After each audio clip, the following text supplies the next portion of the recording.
Bueno, la doctora Alba Vicente Rodríguez es especialista en carófitas del Cretácico Superior y del Paleógeno.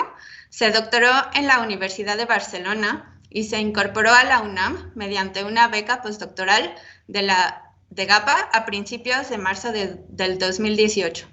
Su incorporación al Instituto de Geología de la UNAM ha supuesto el inicio de una nueva línea de investigación de carófitas fósiles en México. Actualmente tiene un total de 13 publicaciones indexadas, una en revisión, 5 publicaciones arbitradas, un libro divulgativo en la editorial PAI 2 y más de 20 participaciones en resúmenes de congresos, además de participar como revisora en varias revistas indexadas. Estos logros han sido claves para asegurar su ingreso al Sistema Nacional de Investigadores de México, en el cual es miembro del SNI 1 desde el 1 de enero del 2019. Actualmente se encuentra en colaboración activa con la Universidad de Barcelona en España, la Universidad de Bucarest en Rumania, la Universidad Autónoma de Beirut en Líbano y el Museo de Historia Natural de Utah en Estados Unidos, además de haber colaborado con el INAH en tareas de campo. Ahora bien, la doctora Alba Vicente nos presentará la conferencia titulada «Cómo conocer los ambientes del pasado mediante el uso de microfósiles». En sus palabras, conocer los ambientes del pasado implica un trabajo titánico, multidisciplinar y mucho más complejo de lo que se tiene entendido. Así, exponer sus claves a través de ejemplos prácticos nos ayuda a entender la importancia de la buena recolección de datos y de la integración de diferentes disciplinas para así resolver un rompecabezas de hace millones de años. Y pues ahora dejo la palabra a la doctora Alba Vicente. Te escuchamos. Muchas gracias, Luisa. Buenos días a todos, buenas tardes, creo, en Ciudad de México y buenas noches ya casi en España, así que un poquito internacionales hoy.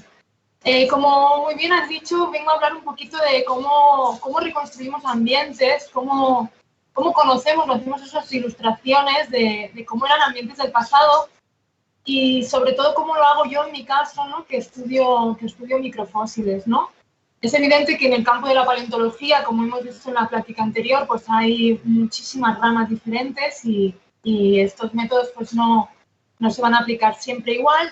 Sin embargo, yo he tratado de hacer como una pequeña introducción para que se vea que no hacemos magia, ¿no? Y toda la tarea que hay detrás y luego en particular toda la tarea que he podido yo ir sacando en estas investigaciones que he llevado a cabo en México.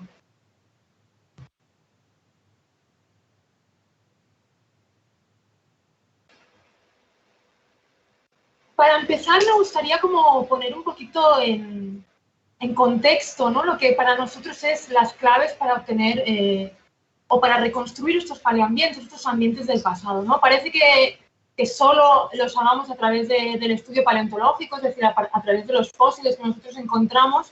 Sin embargo, hay una tarea, como te comentaba en el mail, ¿no? Es bastante titánico, ¿no? Y tenemos que hacer una interacción de diferentes ciencias de la Tierra para llegar a obtener toda la información que ven en las reconstrucciones, ¿no? Aquí he puesto un pequeño modelo en el que ven la interacción que hay entre, por ejemplo, la estratigrafía, la sedimentología, inevitablemente la paleontología, la tafonomía, la paleoecología y el estudio de microfacies como elementos principales en los que yo principalmente me involucro en el momento de trabajar con una reconstrucción. He puesto aquí un poco las definiciones genéricas, pero creo que vamos a ir mejor viéndolo con la práctica, ¿no? Para que veáis un poquito cómo he clasificado la charla, al principio vamos a ver cómo construimos modelos deposicionales, que sería esa idea de cuál es el ambiente que tenemos, ¿no? Cómo trabajamos luego con los microfósiles, es decir, cómo encontramos esos indicios de fauna y flora en el medio que nos van a dar unas claves interesantes, ¿no? La importancia, sobre todo, de la tafonomía, que creo que se olvida muchísimo, sobre todo en trabajos anteriores. Ahorita ya creo que es una rama muy, muy trabajada ya. Como resultado de todo esto, vamos a ver cómo construimos un poco los modelos paleoambientales y, por último, cómo he aplicado un poquito todos estos conocimientos en el campo particular de las carófitas fósiles y, con ejemplo particular, los trabajos que he hecho aquí en Sonora, en México. Primero de todo, nos vamos a centrar en estas primeras tres ramas. La estratigrafía, que es el estudio de las rocas y su organización en la vertical y en la horizontal. La sedimentología, que sería más cómo miramos los procesos de formación. Y el estudio de microfacies, que iría un poquito a caballo de ambas, ¿no? Que es un estudio más delicado, en láminas delgadas y de litofacies de grano pequeño, ¿no? En este caso, microfacies vamos a utilizarlas tanto en estudios litológicos como en estudios micropaleontológicos, por ejemplo. Para hacer unos modelos ambientales, pues observar la naturaleza es clave, ¿no? Para nosotros ha sido como una herramienta imprescindible, ¿no? Hay que tener en cuenta que nos van a dar unas herramientas muy útiles para entender no solo cómo se han formado sus ambientes actuales, sino también cómo se han formado pues, los ambientes del pasado, ¿no? Haciendo una analogía, ¿no? Y sobre todo qué procesos hay implicados en las formaciones, ¿no? Eso es lo que nos va a permitir, esas observaciones actuales nos van a dar una herramienta clave que es construir modelos conceptuales de lo que es una secuencia de deposición, por ejemplo, en rocas sedimentarias o un ambiente deposicional, ¿no? Que es, en mi caso, lo que yo principalmente estudio, que son ambientes sedimentarios continentales. Os he puesto un ejemplo muy claro de cómo sería este tipo de reconstruir modelos, ¿no? De hacer un modelo ambiental. Por ejemplo, si nos vamos a un litoral, ¿no? Tenemos un ambiente sedimentario elegido que creemos preferido, ¿no? El que nos gustaría hacer, ¿no? Y nos fijamos en la localización geográfica, vemos que podría ser pues, un litoral, los agentes de transporte del sedimento, del material, que podría ser un oleaje o las mareas. En los litorales también pueden afectar afluencias fluviales, evidentemente. El tipo de medio, que sería pues, agua marina principalmente.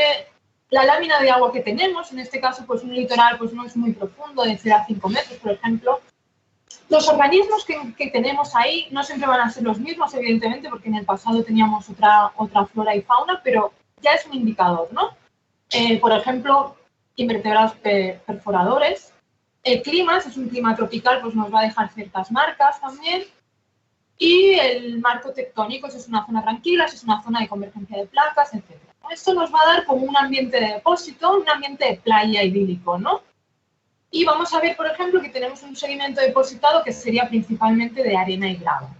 Muy bien, esto es como nuestro modelo idílico más sencillo, ¿no? Pero hemos de tener en cuenta que, por ejemplo, esos agentes de transporte, esos invertebrados, ese clima nos va a dejar marcas, ¿no? Hay procesos que van a ir influyendo en estos depósitos, ¿no? Nos va a dejar como cicatrices o elementos que nos van a quedar marcados, ¿no? En estos sedimentos. Esto nosotros lo entendemos como facies, ¿no? Como conjunto de propiedades que caracterizan una roca, ¿no? Y esto es lo que nosotros vemos en el sedimento. No vemos ese modelo idílico, sino vemos estas marcas, ¿no? Y estos sedimentos que hemos visto en los ambientes, ¿no? Esto es una secuencia súper típica y súper conocida, y creo que todos los que hemos estudiado geología la hemos visto alguna vez, que es la secuencia de Bowman. Es como súper famosa, es como de los top de las secuencias, y nos indica una secuencia turbidística, es decir, como una avalancha subacuática, ¿no? Esta fotografía que he puesto es lo que nosotros los geólogos pues, veríamos en el campo, y la columnita que hay en el margen derecho pues, es lo que nosotros hacemos como un Google Translator, pero de geología, donde nosotros dibujamos estos caracteres, estas facies, estos procesos en la vertical, ¿no? Esto es lo que nos va a ayudar un poquito a tener estos modelos, ¿no? A reconocer pues, esos modelos deposicionales y a reconstruirlos, a hacer pequeñas ilustraciones muy sencillas, muy esquemáticas, pero ya dándonos una idea de cómo son los ambientes, ¿no? Por ejemplo, en la parte inferior, en el último, pues vemos como este margen litoral, ¿no? Podemos ver lagos costeros, ligeramente salobres por esos efectos de marea. Un poquito más continentalizado, pues podemos ver esos lagos más permanentes, con esos ríos un poquito braided, que se llaman, un poquito más energéticos, pequeñas balsitas cerca de ríos. También vamos a poder ver modelos fluviales con este tercer nivel, o el segundo nivel empezando por arriba, donde vemos estos ríos meandriformes. Todos estos caracteres que nosotros vemos en la actualidad quedan grabados como cicatrices en el sedimento y en los depósitos, y es los que nos permiten luego por reconstruirlo, ¿no? Muy bien, con esto tenemos como una idea genérica, ¿no? De cómo sería un modelo deposicional, ¿no? Nos hemos ido al campo, hemos visto el material que tenemos, las cicatrices o los procesos que ha sufrido ese material, y nos hemos hecho un pequeño modelito de qué es lo que tenemos, ¿no? Aún nos falta por identificar el material fósil, los organismos que vamos a encontrar ahí y también las relaciones que tienen con el medio, ¿no? Eso es muy importante en el momento de hacer una reconstrucción ambiental. Vamos a ver luego por qué. Muy bien, hemos acabado esa primera parte y vamos a ir a la parte de paleontología y microfacies, enfocada sobre todo a la rama de la paleontología, para ver cómo estudiamos estos microfósiles, cómo los obtenemos, ¿no? En el caso de los estudios de materiales continentales, que es lo que yo trabajo, evidentemente he puesto un ejemplito de marinos para que lo vean, pero principalmente yo estudio con continentales, con lo cual habitualmente me he encontrado con restos de invertebrados. Es muy común encontrar teustrácodos, gastrópodos, bivalvos y invertebrados muy típicos, ya sean de medios acuáticos o terrestres. Suelen ser buenos indicadores de ciertas especificaciones ambientales. Por ejemplo, hay ostrácodos muy característicos en medios salobres, son más cercanos a marinos. Hay ostrácodos muy enfocados o muy caracterizados, especializados en medios de agua dulce, ¿no? También vamos a encontrar vertebrados, ¿no? En este caso, microvertebrados. Son muy útiles en bioestratigrafía. Por ejemplo, en América del Norte hay una bioestratigrafía muy utilizada con dientes de microvertebrados. Así que es muy interesante. Suelen también indicar ciertas condiciones ambientales de vez en cuando. Por ejemplo, si son peces, si son animales terrestres, pues ya nos está indicando un poquito de información. Pero bueno, estaríamos ahí, ¿no? Es muy común, pues, dientes de pez, dientes de cocodrilo, dientes en general, huesos, pequeños huesitos, escamas de pez, osteodermos, incluso otolitos, que es un huesito que tienen en los oídos los peces. Así que hay restos de microvertebrados bastante comunes, ¿no?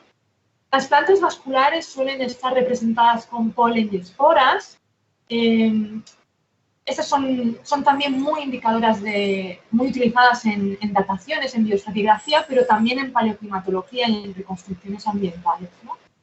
Y por último, como no, pues son mis pequeñas, ¿no? Mi rama de estudio serían las carofitas. Me voy a extender un poquito más luego, ¿no? Pero bueno, son consideradas actualmente plantas acuáticas, aunque tienen un lío filogenético por ahí.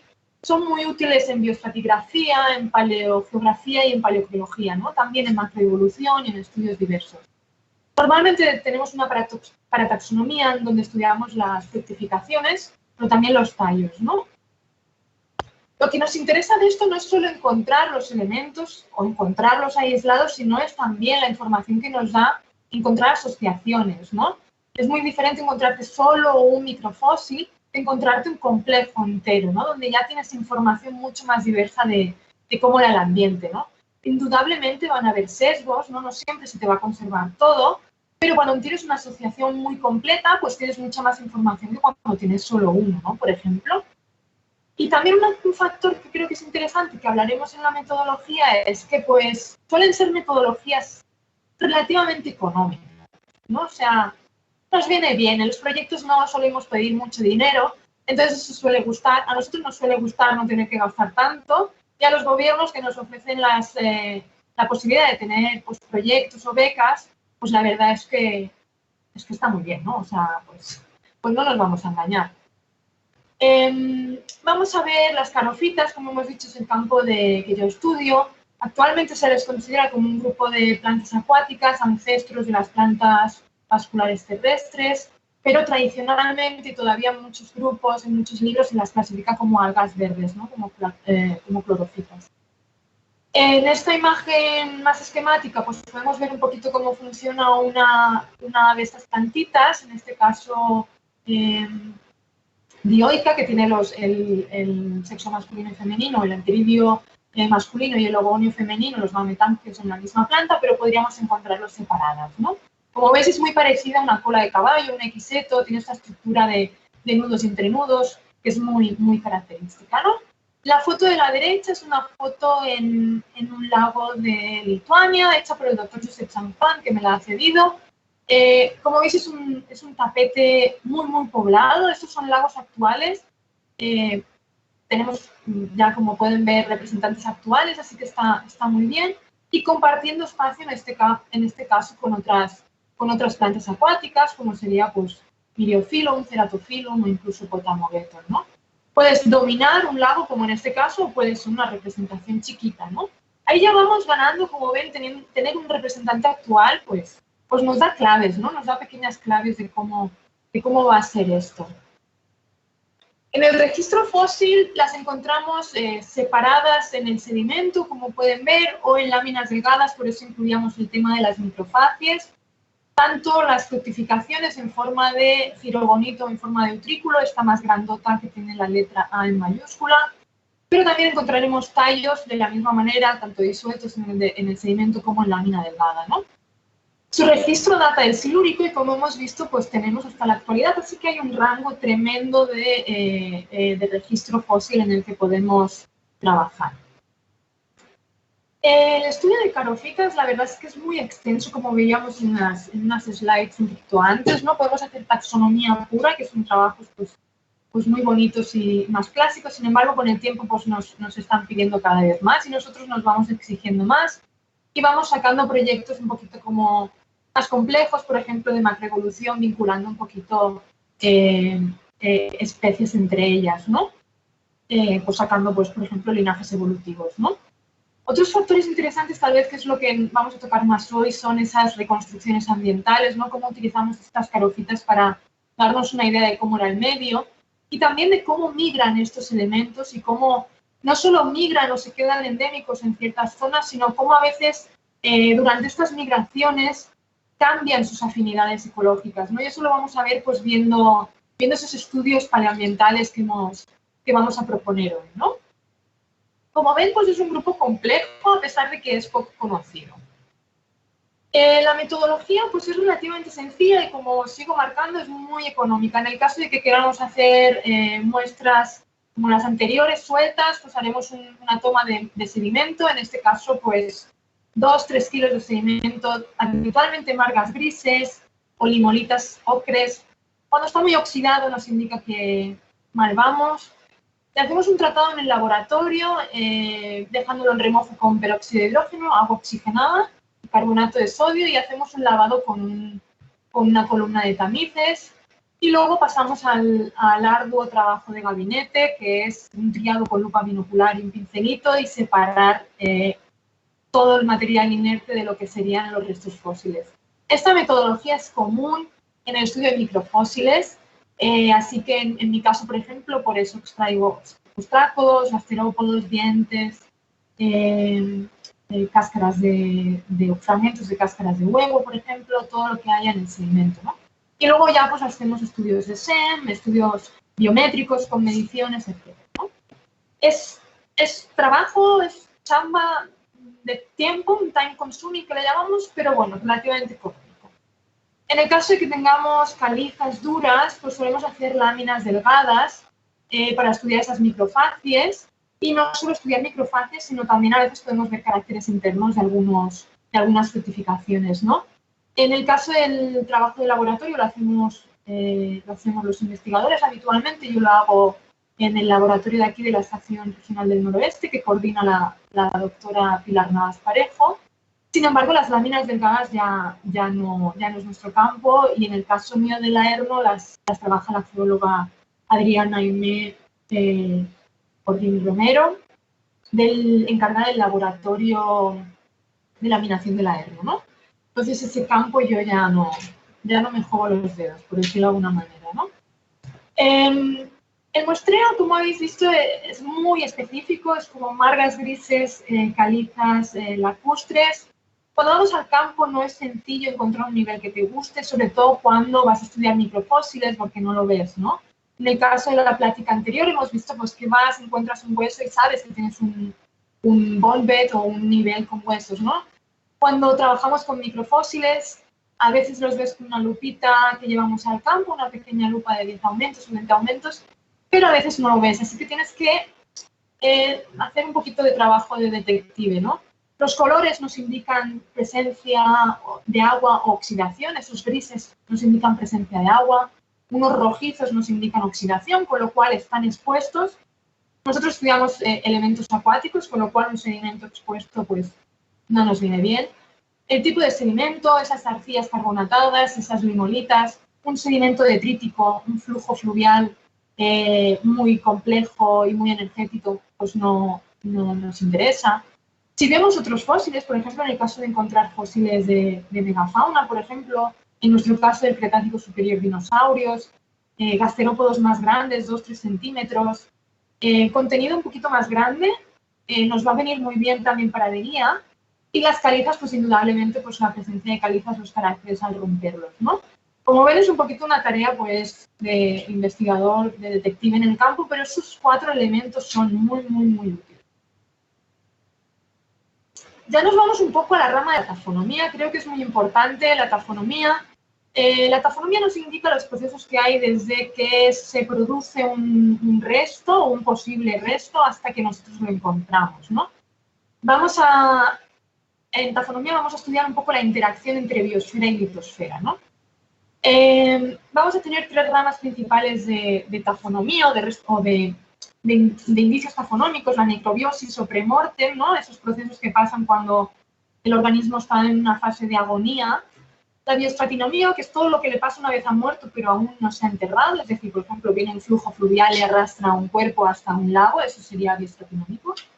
Y la fosildiagénesis, es decir, una vez está enterrado, cómo actúa buscando esa máxima estabilidad, ¿no? Cómo se comportan igual que un clasto dentro de un sedimento, ¿no? Habitualmente entran dentro del flujo o del ciclo sedimentario. Esto nos va a interesar sobre todo para poder discernir entre los elementos que son autóctonos o parautóctonos, es decir, que están en el sitio de producción o han sufrido un leve transporte, o los alóctonos que están fuera, ¿no? En este caso, pues un ejemplo, si tenemos un bosque de ribera, unas plantas, unas matas cerca de un pantano, ¿no? Van a caer directamente en este medio lacustre y se nos van a preservar. Se nos van a preservar por relativamente completas, con unos rasgos taxonómicos que indican que más o menos está cerca. Igual ha sufrido un poquito de transporte porque es una planta terrestre, pero igual pues ha caído nada, 1 metro y se la ha llevado el agüita y ha depositado, ¿no? Pero podemos tener otro proceso, que sean árboles de la montaña, por ejemplo, de alta montaña, que hayan sufrido sus hojas un transporte fluvial tremendo, las haya fracturado, etcétera, etcétera, y hayan depositado en este medio, ¿no? Esto consideraremos estos caracteres como caracteres alóctonos y los otros caracteres, pues, autóctonos o parautóctonos. Es importante, por ejemplo, ¿no? Yo tengo este transporte y voy a decir que, si no considero la taxonomía, voy a decir que estos árboles de alta montaña los voy a dibujar al lado de un lago junto con estos matorrales de ribera, ¿no? Pues ahí ya estoy cometiendo un sesgo tremendo y una reconstrucción que no es correcta. Otro elemento importante en la taxonomía es considerar la producción. Por ejemplo, tenemos árboles con hoja caduca y cada año tiran un montón de hojas, producen un montón de hojas a nuestro registro, y tenemos árboles de hoja perenne, ¿no? Imaginaros un bosque con todo perenne, es decir, no pierden la hoja, a no ser que sufran algún percance, y un árbol que cada año produce un montón de hojas, ¿no? Entonces, un error muy grande es dibujar un bosque en ese ambiente que esté plagado de hojas, por lo tanto, plagado de ese bosque, y vamos a decir, es un bosque de caducifolio, ¿no? Cuando en realidad no lo es, ¿no? Entonces, estos son caracteres taxonómicos que es muy complejo de entender, pero es imprescindible a la hora de aplicarlo, ¿no? Vamos a tener que tener un ojo muy, muy crítico taxonómico para poder cribar lo que sí que va a entrar en nuestro modelo y lo que no. Muy bien, ahora ya pasamos a tener esta complejidad de elementos. He dejado la paleoecología para el fondo, donde tenemos esta sedimentología, estos microfósiles y estos procesos taxonómicos, ¿no? En este caso, pues, vamos a tener estos modelos que hemos visto al principio, esos modelos deposicionales, y les vamos a añadir esos datos paleoecológicos ya aplicando esos conceptos de taxonomía, ¿no? Y en este caso va a ser, por ejemplo, que tenemos en los medios fluviales, cada vez un poquito más rico a medida que los ambientes son más acuáticos, más estables, ¿no? Pero todavía nos falta ver y definir esa paleoecología, ¿no? Sabemos que más o menos nos concuerdan con estos medios, pero aún no nos atrevemos a decirle esta especie tiene estos caracteres paleoecológicos, ¿no? Pero ya tenemos un modelo deposicional y un modelo más o menos paleoambiental donde estamos poniendo o pegando esos datos que hemos ido encontrando, esas especies autóctonas o parautóctonas en cada medio donde lo hemos encontrado, ¿no? Ya nos vamos acercando mucho a nuestro modelo paleoambiental. Estos modelos paleoambientales vamos a poderlos reconstruir en 2D o en 3D, con colores sin colores. Cada publicación pues tiene sus necesidades. Y vamos a ver cómo, con esos modelos ya paleoambientales, cómo definimos los caracteres paleoecológicos, ¿no? En este caso, pues fácilmente podríamos decir, esta única especie que hay en el nivel superior, no sé si lo ven, pone M nana, microcara nana, solo la encuentras en esa zona de inundación cerca de un río. También la encuentras en el siguiente modelo, también en el de abajo y también en el de abajo. Es decir, esta especie parece estar presente en muchos ambientes, ¿no? Es una especie chiquitita, pero muy resiliente, ¿no? Sin embargo, hay especies como esta grandota del centro, que pone clavator últimos, C últimos, donde solo aparece en un ambiente, ¿no? Y otras especies que aparecen también en un ambiente, por ejemplo, Pfistiera mayadae, etcétera, etcétera. Aquí vamos a poder nosotros lanzar esas ideas, ¿no? Paleoecológicas, ¿no? Microcara nana es euritópica, es una especie muy diversa ecológicamente, sin embargo, clavator ultimus está muy especializada en ciertos ambientes, ¿no? Esto nos va a venir súper bien cuando nosotros encontremos un depósito donde encontremos ya estas especies, ¿no? No siempre va a ser la regla, porque podrías luego encontrarla en otro ambiente y ver cómo van cambiando, pero nos da ya un modelo ambiental y paleoecológico muy clave, ¿no? ¿Qué beneficios tenemos en carofitas y qué inconvenientes? Los inconvenientes van a ser buenos también, ¿no? Pero, bueno, pueden generarte un poco de ruido. Nosotros actualmente tenemos carofitas en agua dulce, en lagos, pequeñas charcas o cavidades cársticas, y también en aguas salobres, ¿no? En deltas, en lagunes e incluso en pequeños mares interiores, ¿no? Actualmente estas especies, estos ambientes suelen estar caracterizados por ciertas especies que son también, como veíamos, euritópicas, más resilientes a cambios de ambiente y otras muy especializadas, ¿no? Actualmente vemos que Lamprothanium papulosum es una especie de medios salobres, de lagún, una agua con cierta salinidad. Sin embargo, en el registro fósil se ha visto que su ancestro, Lamprothanium ellipticum, era de ambientes fluviales, ¿no? Entonces, cuando nosotros encontremos una especie que tiene representantes actuales, un género que tiene especies actuales, no nos vamos a fiar al 100% de lo que nos está diciendo la paleoecología actual. Nos vamos a fijar, pues en realidad, en lo que nosotros tenemos en mano. Esa sedimentología, esa taxonomía, esa asociación de fauna y flora, todo ese conjunto, y vamos a ver qué pasa con el actual, ¿no? Entonces vamos a tener unas claves muy buenas, nos puede ayudar muy bien. Ah, mira, esta especie ha mantenido una ecología estable, o, ay, mira, esta especie ha cambiado con el tiempo, ¿no? Algunos ejemplos de marinos, por ejemplo, los conodontos, los estudia la doctora Pilar Navas Parejo aquí en la Estación Regional del Noroeste. En este caso, las fotos de arriba, la fotito del microfósil es del maestro en ciencias Lara Peña, estudiando Ramón Lara Peña, estudiando actualmente su doctorado aquí. Abajo podemos ver un artículo más antiguo donde se ve una reconstrucción del talud, de cómo era. No hay conodontos actuales, sin embargo, con esa sedimentología, esos estudios de microfacies, etcétera, pues hemos reconstruido estas especies, ¿no? Esos ambientes.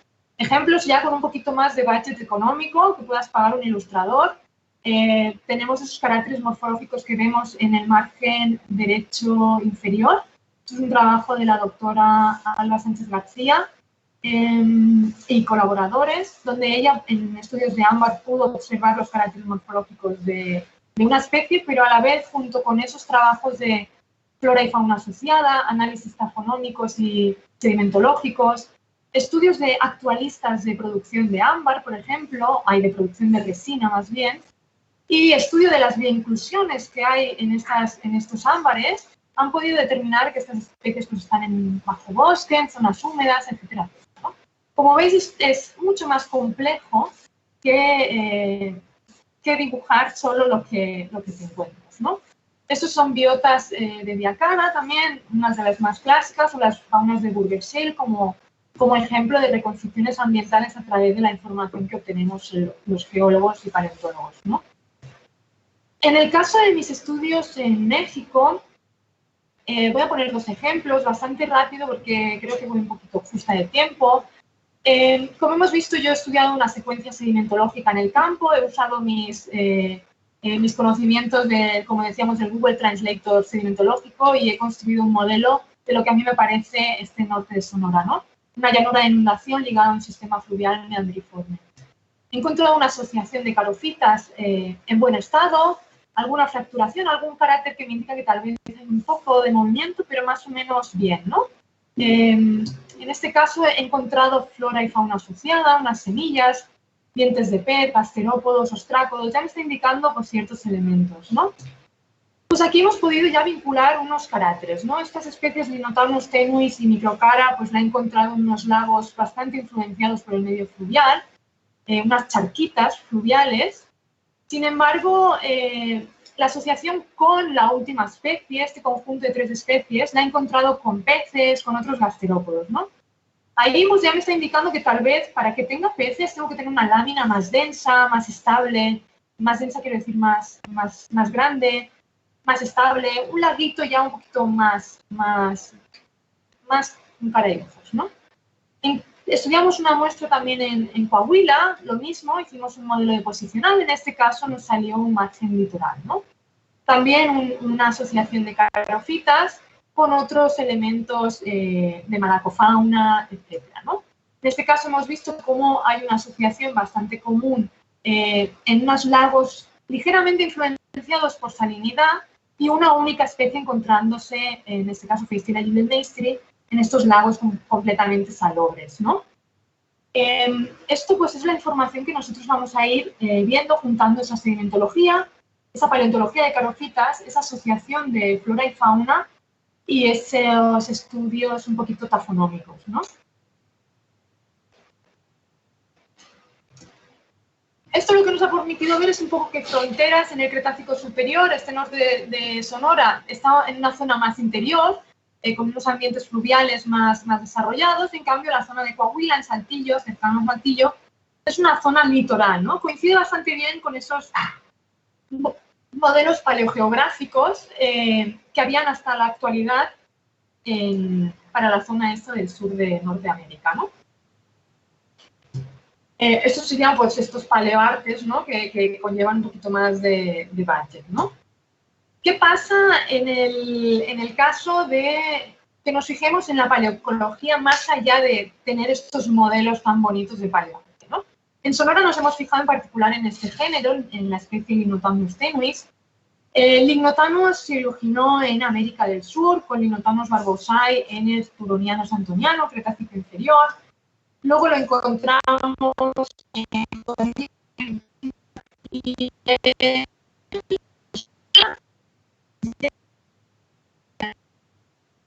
viendo cómo existe una migración. Este es un trabajo que acabamos de ver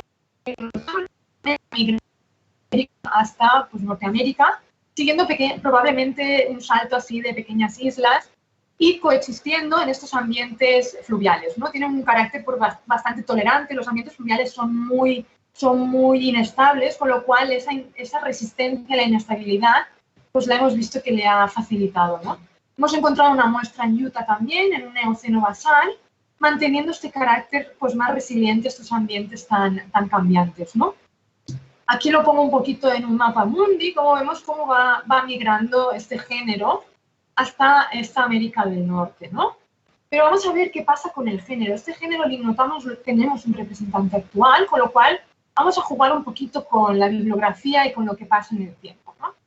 Las descripciones paleoecológicas, esos estudios paleoambientales de otros trabajos han permitido ver cómo la migración de las especies de Linotaurus sigue una orientación no sur-norte como la de americana, sino ya a partir del Eoceno sigue una migración este-oeste, desde, pues, siguiendo principalmente ocupaciones de medios lacustres permanentes, ¿no? Es decir, ha pasado de esos ambientes inestables a vivir tranquila y relajada en ambientes de agua normalmente muy limpia.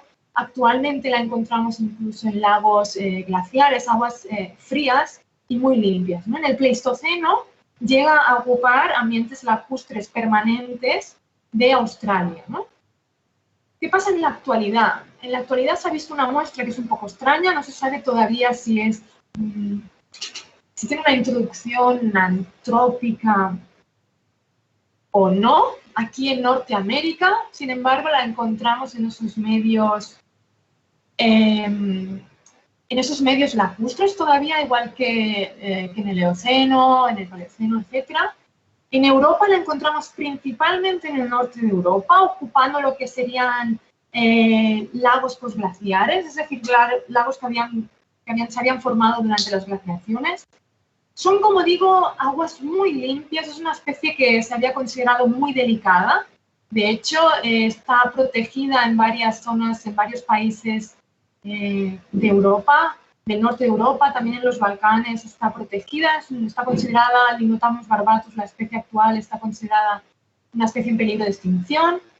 La encontramos en algunas zonas de Eurasia también y sobre todo en Europa está muy protegida, hay muchos estudios, y en Australia también está como una especie protegida actualmente.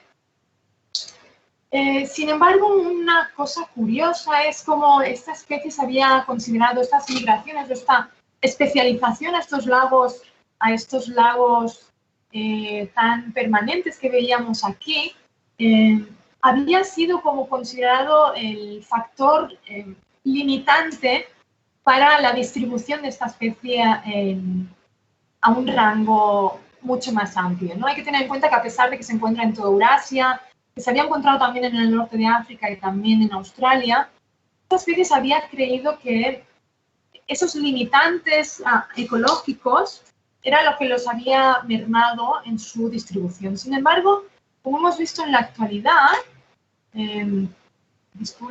como hemos visto en la actualidad, esta especie se encuentra en un rango bastante diverso. Si miramos a detalle con la lupa estos ambientes, vemos que no todos son iguales. Y el que me interesa a mí enfocarles es este ambiente de Australia, en el que actualmente Linotamus barbatus ocupa otra vez ambientes fluviales. Como vemos, os he dejado los ambientes de sus orígenes, estas especies más cretácicas ocupando ambientes fluviales. Y parece ser que Linotamus barbatus australiano nos está ocupando un ambiente fluvial, ¿no? Estamos viendo que ha recuperado esa resiliencia a los ambientes inestables. No sabemos muy bien si por necesidad ya se ha visto en las últimas, si tiene que diversificarse y mejorar su estrategia, o no sabemos muy bien por qué, pero Linotamus australiano ha recuperado esas preferencias ecológicas de sus orígenes, ¿no? Todo esto, toda esta historia que hemos podido ver de adaptaciones ecológicas, las podemos ver gracias a estos estudios paleoambientales, ¿no? Y eso es no solo la importancia de poder sacar una fotografía del momento, ¿no? Estas fotografías tan bonitas que hemos puesto de reconstrucciones ambientales paleoartísticas, sino podemos ver también cómo cambian las especies, ¿no? Como os decía también, es el Amprotanium actual en salobres y en el pasado en fluvial, ¿no? Parece ser una tendencia bastante común en estas algas. Así que, como ven, es importante no solo quedarnos con el dibujo bonito para publicar, sino en ver cómo estos estudios ambientales nos aportan mucha información. Yo creo que ya para concluir un poco les vuelvo a poner un par de reconstrucciones. La primera es un artículo en el que participé del doctor Víctor Fondevila y colaboradores, en el que estuve participando, con un aporte sobre la paleoecología o los paleoambientes de esta zona mediante el uso de estas carofitas, ¿no? Y en este caso pues pudimos ver cómo un bombet de hadrosaurios principalmente quedaba atrapado por una avenida, ¿no? Un debris resultado de una tormenta, ¿no? Pero estos son estudios taxonómicos, estudios sedimentológicos, estudios de flora y fauna vinculados totalmente, y pues el estudio pues, de microfósiles pues, aportó muchísima información, ¿no? Y nos permitió pues vender este modelo como un modelo muy válido, ¿no? Y en el otro lado, en la derecha, pues podemos ver esas reconstrucciones mucho más divulgativas, mucho más al acceso del público, pero que tienen un trabajo, una chamba muy, muy, muy grande detrás para poder conocer toda esa fauna asociada, toda esa flora asociada y cómo funcionaba la interacción del ecosistema, ¿no? Así que espero que les haya quedado más claro, ¿no? Que no solo se queden con esa imagen de la derecha, sino con todo el proceso que conlleva construir un modelo ambiental, un modelo paleoecológico y un modelo del pasado, ¿no? Eso se puede aplicar desde, como hemos visto, faunas del Cámbrico, hace 541 millones de años, o faunas del Pleistoceno, muy jóvenes y muy recientes, ¿no? Pues yo hasta aquí termino. Creo que me ha ajustado bastante al tiempo. Muchísimas gracias. Aquí les dejo mis datos de contacto. No suele ser un tema muy conocido, así que si ahorita no tienen dudas, pero les surge más tarde, pues ahí les atiendo, ¿vale? Entonces, pues aquí termino yo. Muchas gracias. Muchas gracias, Alba. Tu presentación quedó súper bonita. Es como visualmente, creo que de las mejores que hemos visto.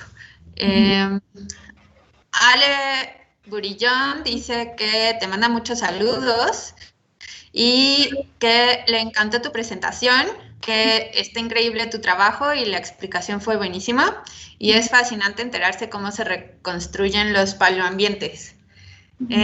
Alguien más estaba escribiendo, pero esperaré a que llegue el mensaje.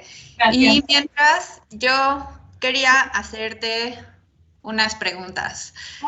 Primero, ¿cómo estas algas carófitas que no tienen extremidades para moverse? Igual y es una pregunta mensa, pero ¿cómo hacen para migrar? Sí. Es toda una historia. O sea, actualmente se ha visto, por ejemplo, que tienen migración por aves, por ejemplo, neta rufina, aves migratorias como patos, por ejemplo, que tienen un comportamiento muy lacustre, suelen comer o pastorear cerca de lagos y ríos, suelen traer en su tracto digestivo estas fructificaciones. Estas fructificaciones cuando fecundan calcifican, con lo cual son muy resistentes y pueden aguantar tanto enterradas como en tractos digestivos durante mucho tiempo. De hecho, se han hecho trabajos actuales donde se han podido germinar fructificaciones de carofitas de más de 60 años en depósitos enterrados, ¿no?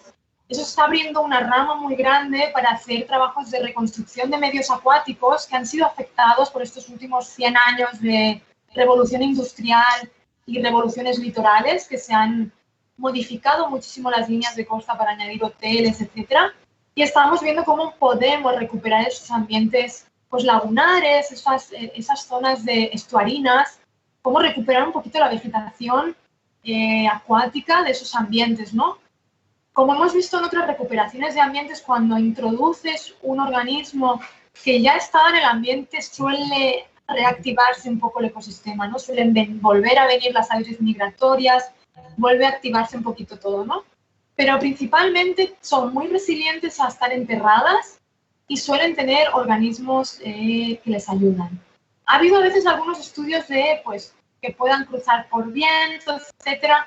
No es tan común.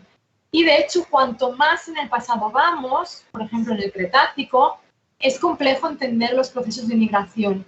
No habían aves de largo vuelo hasta bastante más tarde, entonces es ligeramente más complejo, pero sí que ya empiezan en el Cretácico a haber aves que tienen una quilla mejor formada, con lo cual ya empiezas a entender que tal vez pueden tener un vuelo un poquito más largo. Por eso intentamos mirar esa paleogeografía reconstruida para ver si hay islas o sistemas insulares cercanos, para que esos organismos no tengan que volar cientos de kilómetros, sino que hagan saltitos, ¿no?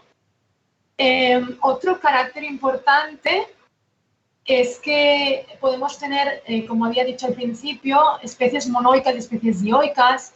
Especies que tienen el mismo sexo en la misma planta, pues se reproducen más rápido, tienen migraciones más sencillas, porque ya directamente tienen el gameto masculino y femenino, ¿no? También hay estudios más clásicos donde insinúan que tal vez dinosaurios como hadrosaurios que tienen hábitats o formas de vida muy cercanas a lagos podrían pues, pastorear estos tapetes y pues irlos migrando en sus procesos, ¿no? Suelen ser por ingesta, pero es complicado, evidentemente es muy complicado en el pasado pues buscar el vector de dispersión que ha funcionado mejor. Actualmente los humanos somos un vector tremendo, por eso el problema del Ignotamus barbatus en América del Norte, creo que son los lagos, los Great Lakes, y ahí, pues claro, hay una duda muy grande si lo hemos introducido nosotros. En los artículos del 2017 lo dejaban muy abierto. En el artículo que hemos publicado nosotros en el 2020, pues les damos una llave ahí a los actualistas, ¿no? No había registro de América del Norte, de Ignotamus, hasta que nosotros lo hemos publicado ahorita, ¿no? Por eso tenían un argumento en el 2017 de no hay registro fósil, Ignotamus probablemente ha venido antrópico. Ahorita nosotros, los paleontólogos, les hemos añadido un pequeño problema a los ecólogos actuales, que es como, discúlpeme, en el Cretácico inferior sí que había este género, ahora decide tú si se ha mantenido escondido o si ha entrado antrópico, ¿no? Pero ahí estamos, les hemos lanzado la pelota otra vez a ellos. Y bueno, te mandan algunos mensajes. Patricia Jiménez Isidro dice que muchas felicidades y que muchas gracias. Sara Morales dice que excelente presentación y muchas gracias y corazoncito. Eddie Ravioli dice que una excelente presentación y que te saludan desde Bolivia. Rodrigo León dice muchas gracias, Alba. Tengo una duda desde la total ignorancia. Si entendí bien, estas plantas se adaptan a varios ambientes y climas de manera rápida, entre comillas. ¿Esto es un problema o ventaja para interpretar el clima? Los estudios de paleoclima con carofitas son complejos. Nosotros solemos reconstruir más ambientes y el clima suelen haber indicadores mucho más claros. Sí que es verdad que evidentemente puedes hacer vinculaciones, ¿no? Sobre todo con trabajos, pues eso, vinculado un poco a la sedimentología, observar un poquito los ciclos sedimentológicos que encuentras y las distribuciones de especies. Sin embargo, reconstruir el clima a veces se nos hace complejo, ¿no? Evidentemente hay especies que requieren pues, climas más húmedos porque requieren pues, lagos más permanentes, ¿no? Ya puedes ahí lanzar un link, ¿no? Pero es bastante delicado. Hay ahorita como artículos que tratan de vincular cambios climáticos con cambios en la flora de carofitas.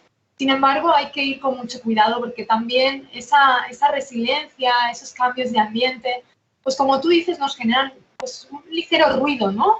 También los mecanismos de preservación, evidentemente, pues a veces no se te preservan, no quiere decir que no estén, ¿no? Esos rasgos taxonómicos. Pero sí que es verdad que tienes que trabajar mucho con toda la sedimentología, la paleontología asociada, incluso geoquímica, etcétera, etcétera, porque asegurar un cambio climático en un lago, por ejemplo, deberías asegurar las condiciones de ese lago por otros mecanismos, ¿no? Es decir, si tú comparas dos poblaciones que son diferentes, por ejemplo, y dices, pues es el mismo lago y me ha cambiado las especies, nos está indicando un cambio de ambiente, ¿no? Un cambio de clima. Eso lo tienes que asegurar muy bien, muy bien. O sea, lo tienes que asegurar con otras ramas, ¿no? Las carofitas en el fondo sí que a veces nos generan ruido, depende qué paleoclimas. Por eso muchos modelos paleoambientales no son modelos al 100% paleoclimáticos, son modelos del ambiente, es decir, es un ambiente fluvial, esta especie tiene una ecología pues, más fluvial, más de lago permanente, en todos lados, ambientes salobres, etc. Pero no te estoy diciendo, es un clima tropical. Sin embargo, si yo tengo la sedimentología, que tengo caracteres, por ejemplo, que me indican aridez, ¿no? Moteado en el sedimento, nódulos carbonatados, el ciclo es fluvial, pero marcado muy claramente por ciclos, ¿no? Pues ahí igual sí que ya me puedo abrazar un poquito más, porque tal vez un cambio de la flora puede indicarme un cambio climático. Pero habitualmente jugamos con cambios ambientales y cambios ecológicos. El clima va entrecomillado, es muy delicado y tienes que tener mucha información que te respalde esa teoría. Y eso es lo que estamos barajando ahorita, ¿no? Como tratar de dar aportaciones climáticas sin generar un ruido muy grande. No sé si he respondido bien. Pues yo creo que sí. Hay otra pregunta de Daniel González Pineda y pregunta que si estas metodologías aplican para la develación de los contextos arqueológicos. si te pueden servir en arqueología, ¿no? Más o menos es lo que quiere decir. Entiendo que sí. A ver, evidentemente hay paleontólogos que trabajan con arqueólogos, ¿no? Y las reconstrucciones ambientales pues son aplicables totalmente, ¿no?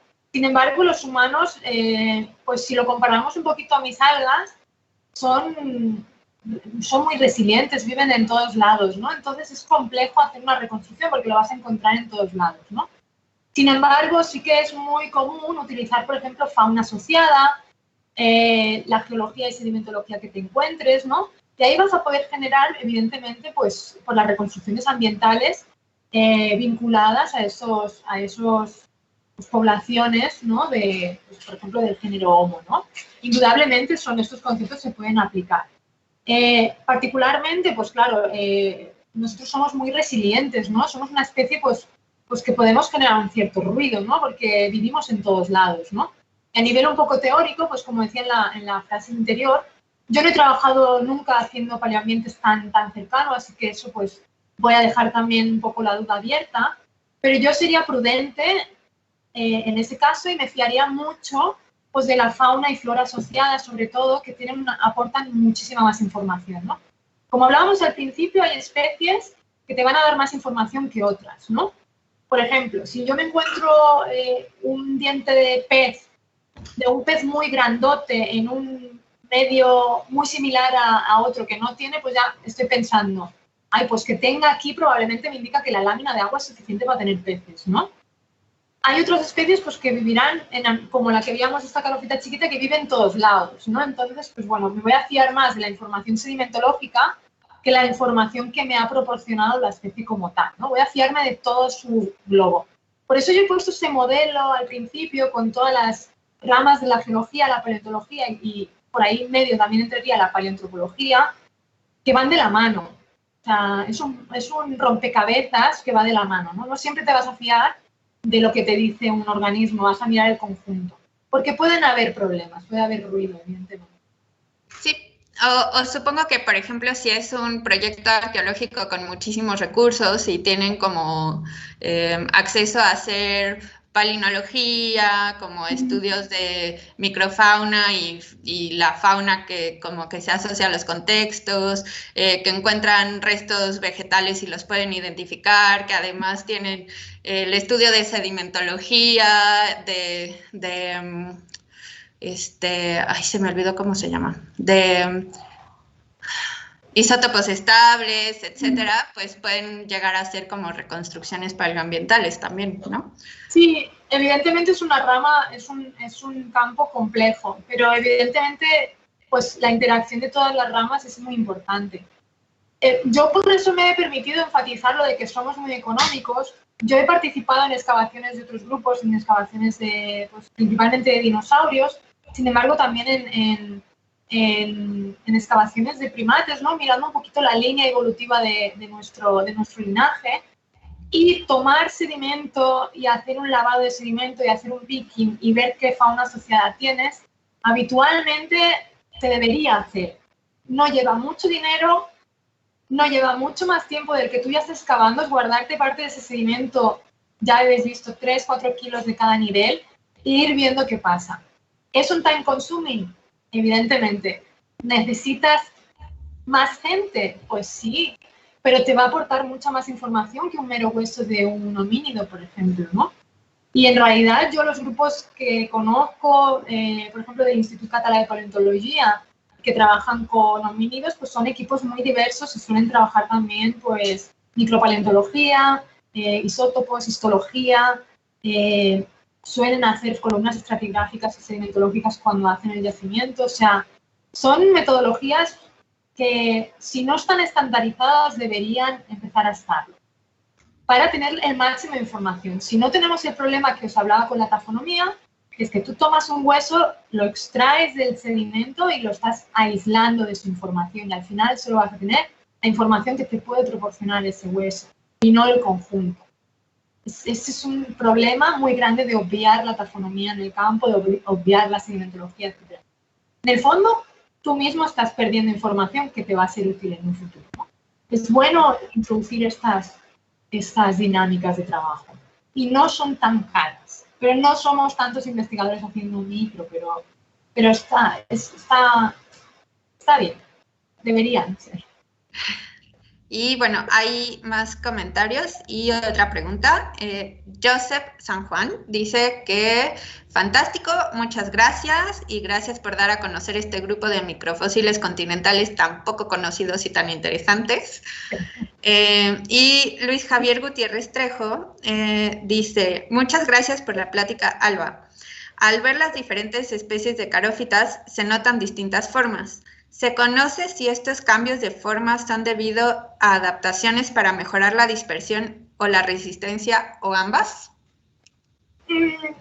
Sí, de hecho, a ver, las especies más antiguas no estaban tan espiraladas, por ejemplo, en este grupo de muestras que están espiraladas, de las caráceas, ¿no?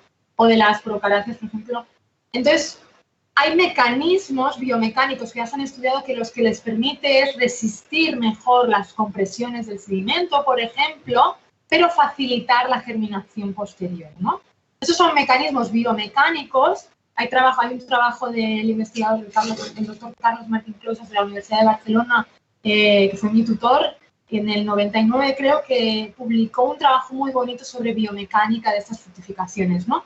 Y sí que es verdad que mejoran tanto la resistencia al medio, a las compresiones y a las presiones ambientales, como la facilidad para germinar, ¿no? Por eso tenemos actualmente esas especies que pueden resistir enterradas como 60, 70 años, ¿no? Otros mecanismos que se han visto, por ejemplo, en estas tan grandotas que no están espiralizadas, esta fructificación espiralizada se encuentra dentro. Lo que vemos nosotros es una cobertura vegetal que tiene particularmente esa familia.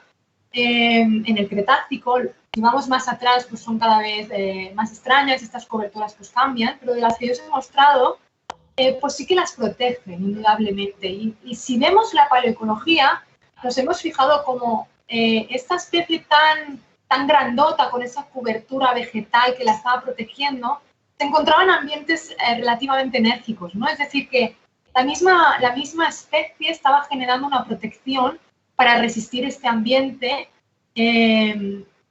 tan bueno, ¿no? Entonces, no sabemos muy bien tampoco, pues, qué da un poquito, ¿no? El huevo o la gallina, si se fueron adaptando mejor o ya están adaptadas para estos ambientes. Pues sí que es verdad que hay familias que tienen esa cobertura y como que la van complejizando a medida que va pasando el tiempo, ¿no? Y muchas veces pues vemos que se van manteniendo en esos ambientes más delicados. Y la espiralización, pues para mejorar esa germinación a la vez que aumentamos esa resistencia, ¿no? Sí que es verdad que hay cambios. Otras que sean más chatas, más alargadas, patrones de ornamentación, por ejemplo, ahí vamos un poco perdidos todavía y no sabemos muy bien si son cambios ambientales, etc. Pues son caracteres taxonómicos muy típicos de las especies, ¿no? Pero sí, como factores como la espiralización o las coberturas, sí que vemos que tienen beneficios ecológicos, depende de cómo. Y bueno, yo ya casi para terminar, y como siempre meteré una pregunta desde mi área. Ajá. ¿Cómo crees que las restauradoras y conservadoras y restauradores y conservadores podemos como relacionarnos conjuntamente con los paleontólogos y como con los estudios que ustedes llevan a cabo? Es una pregunta compleja. En la rama de la paleontología macro, yo creo que es imprescindible la interacción con las restauradoras, ¿no? Creo que particularmente hacéis una chamba que, si no, mucho del trabajo que hay actualmente en las publicaciones no sería posible. En el campo de la micro es un poco delicado, ¿no? Porque aplicamos la misma normativa, se aplica actualmente la misma normativa para un hueso de dinosaurio que para mis microfósiles que tal vez encuentro pues cientos de miles en un saquito de 3 kilos, ¿no? Si yo tuviera que referenciar o poner una sigla a 3.000 girobonitos, pues íbamos mal, ¿no? Entonces, creo que es importante que trabajemos juntos para poder hacer pues políticas y y ¿por qué no mecanismos o sistemáticas que nos ayuden a ambos, ¿no? Por otro lado, también creo que es importante pues conocer ese trabajo que hacemos nosotros para facilitar la chamba de conocer el ambiente, ¿no? De la información taxonómica que vosotras podéis observar a veces cuando estáis con el ojo muy puesto en la muestra, ¿no? Y eso puede aportar muchos datos. Por ejemplo, que un hueso esté perforado, que no lo esté.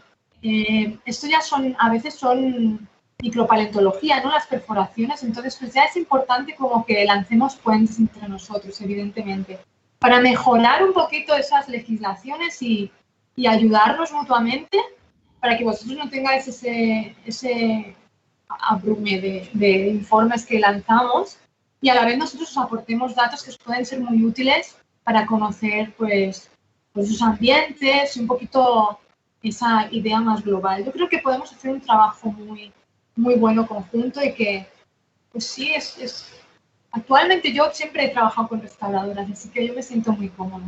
Pero sí que es verdad que la legislación a veces pues a los micropaleontólogos nos frena un poco, depende qué cosas, ¿no?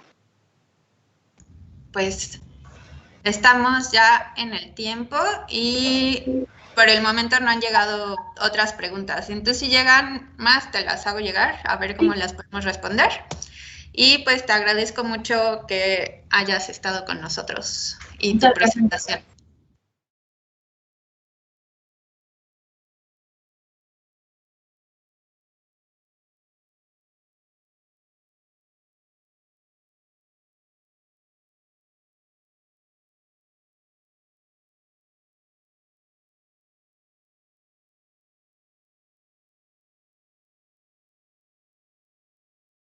Instituto Nacional de Antropología e Historia. Secretaría de Cultura. Gobierno de México.